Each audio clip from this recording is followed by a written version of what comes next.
अरविंद केजरीवाल की हिरासत में जाने के बाद सौरभ भारद्वाज को भी जेल भेजने की हाईकोर्ट से मिली चेतावनी।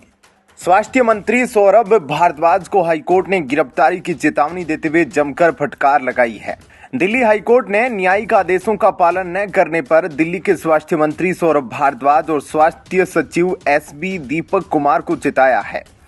दिल्ली हाईकोर्ट ने न्यायिक आदेशों का पालन न करने पर दिल्ली के स्वास्थ्य मंत्री सौरभ भारद्वाज को जबरदस्त फटकार लगाई है। अदालत ने कहा कि यदि वो आदेशों का पालन नहीं करते हैं और अपने अहंकार में रहते हैं तो जनहित के मद्देनजर उन्हें जेल भी भेजा जा सकता है। दिल्ली हाईकोर्ट ने सौरभ भारद्वाज को फटकार लगाते हुए कहा कि अदालत को वो अपनी सियासी लड़ाई में मोहरा न बनाए।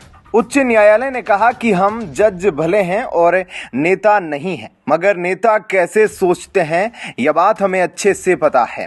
दिल्ली हाईकोर्ट सामाजिक कार्यकर्ता बेजोन कुमार मिश्रा द्वारा दाखिल पीआईएल पर गुरुवार 21 मार्च को सुनवाई कर रही थी। इसी सुनवाई के दौरान पिछली तारीख में अदालत ने दिल्ली के स्वास्थ्य मंत्री सौरभ भारद्वाज और दिल्ली के स्वास्थ्य सचिव एसबी दीपक कुमार को पेश होने के लिए कहा था।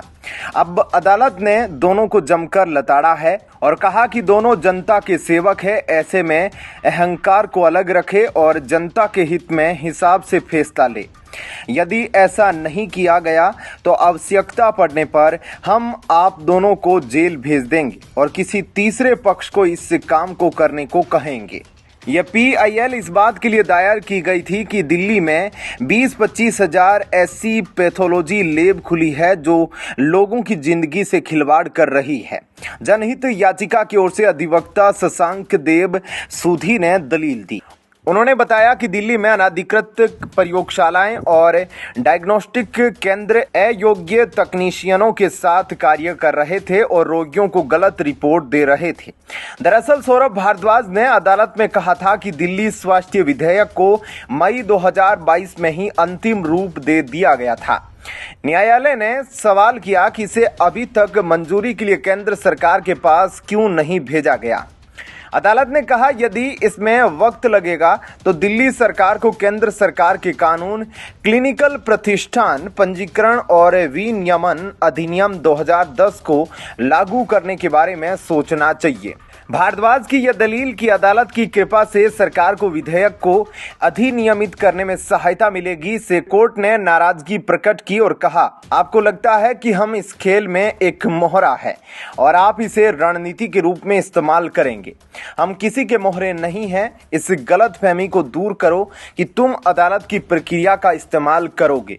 उच्च न्यायालय ने लताड़ लगाते हुए कहा, हमारे साथ ऐसा मत करो, नहीं तो तुम दोनों जेल जाओगे। यदि इससे आम आदमी को लाभ नहीं होगा तो हमें तुम दोनों को जेल भेजने में कोई संकोच नहीं होगा। तुम दोनों बड़ा अहंकार नहीं कर सकते, तुम दोनों ही जनता के नौकर हो।